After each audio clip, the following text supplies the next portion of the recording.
The role of economics and the economist is not to come out with a number in all the situations and torture the data that they confess the wrong things. The job is to gather evidences and make it very simple and in a compelling format that decision makers find it hard to ignore.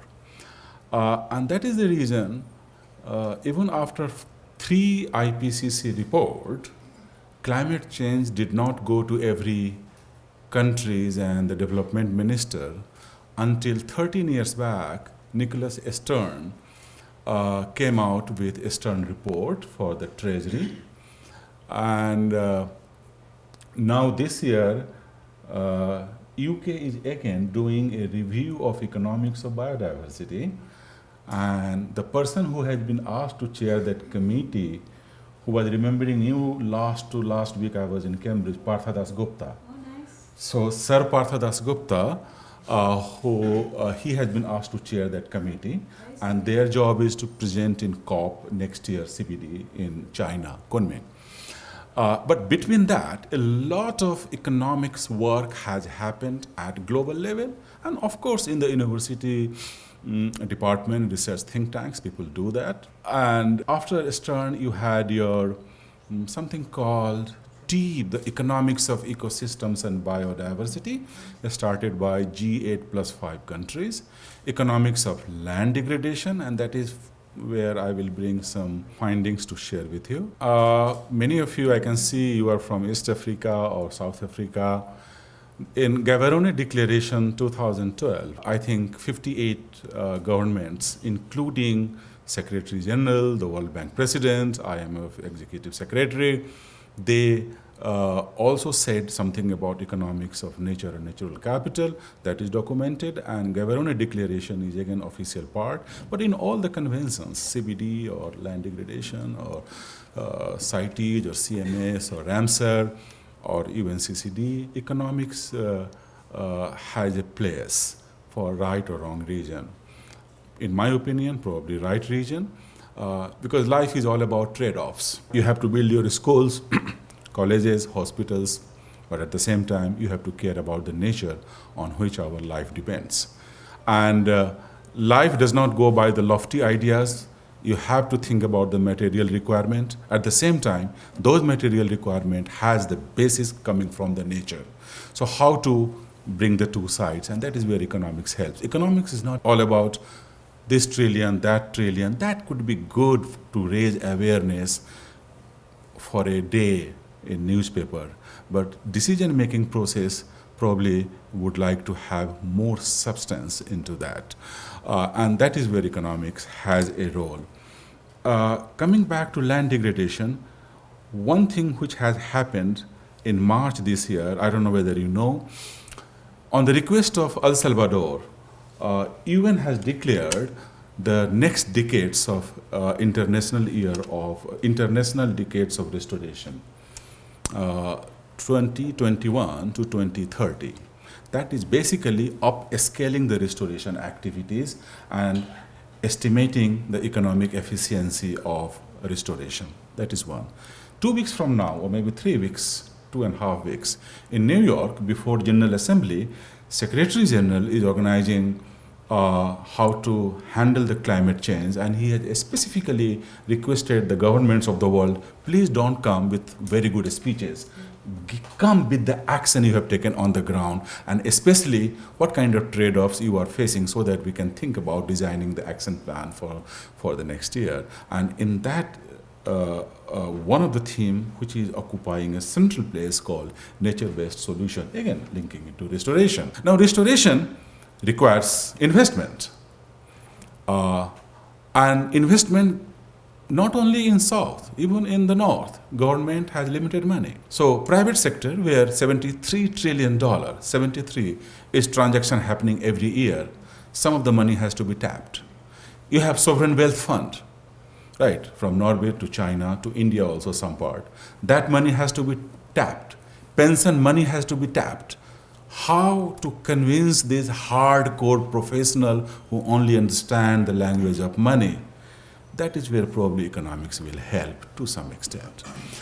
With that in background, what I would like to say that, I mean, this is very usual gospel. Land warms as fast, I mean, twice as fast as the planet.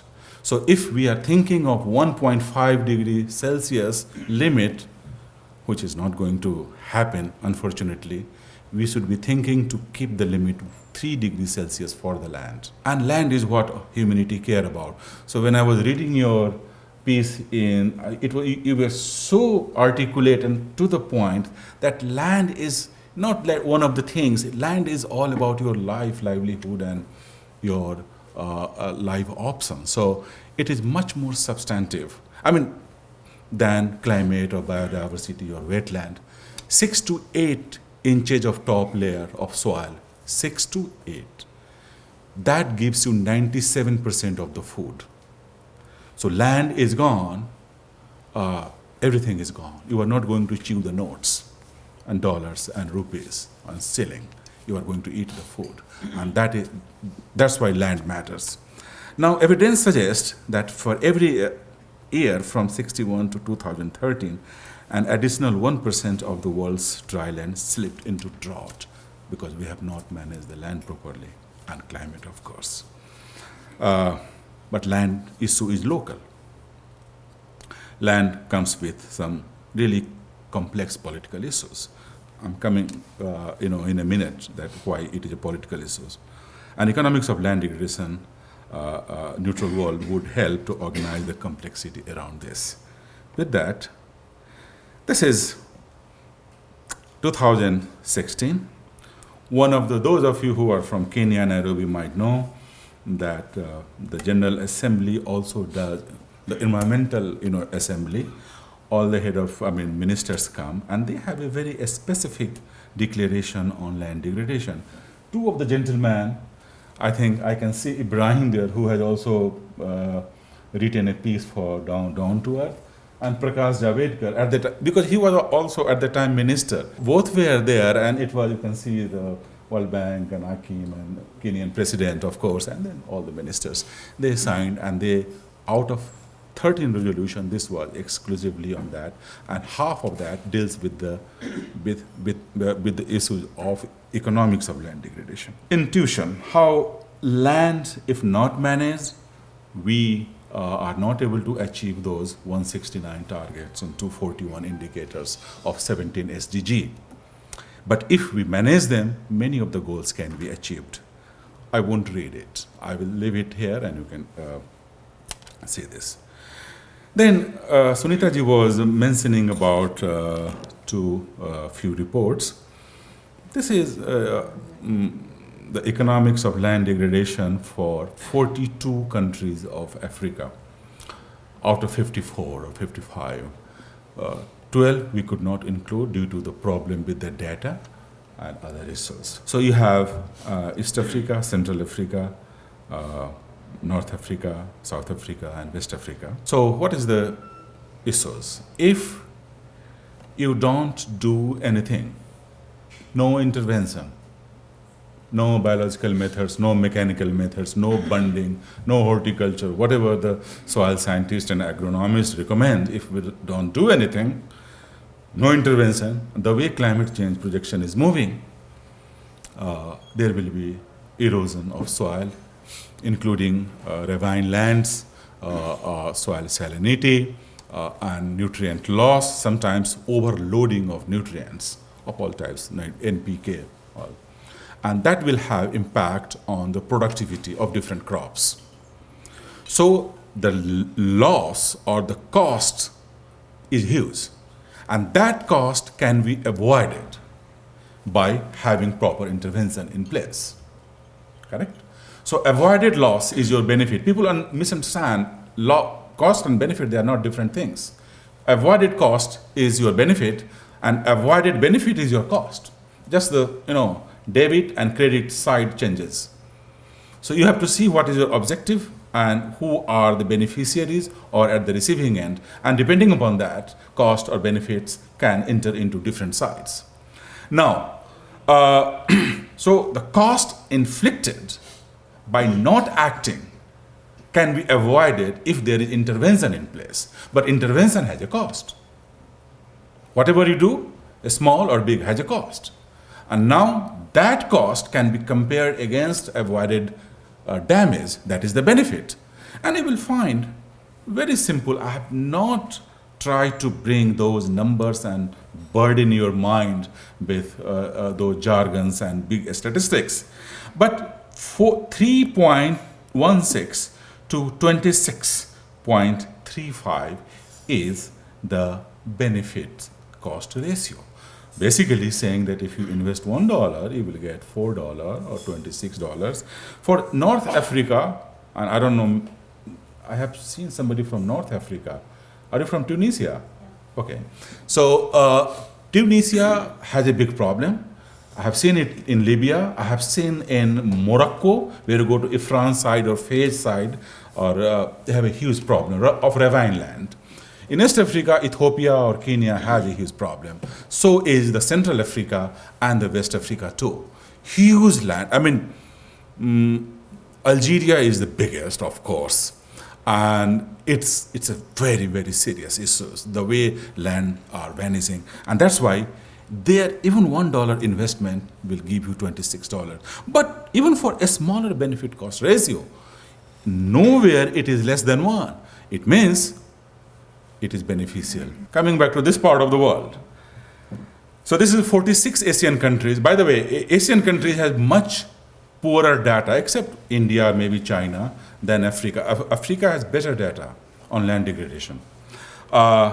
If you see that benefit cost ratio or net present value, those of you who come from any idea on the project evaluation, these are basically the decision rule, whether we should go ahead, green signal, red signal, don't go, or go slow.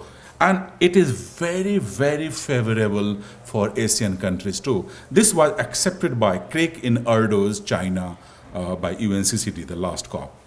Now the question is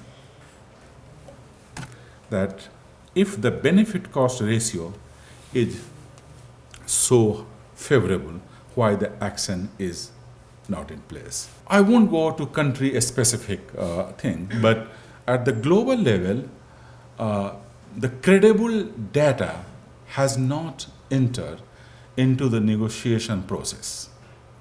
Whenever, I mean, those of you, if you have got the chance to see the negotiation, I think you will not get good feeling that the level of knowledge which organization like CAC might have is not even 10% present on the table in the negotiation. Maybe some countries have, but not others.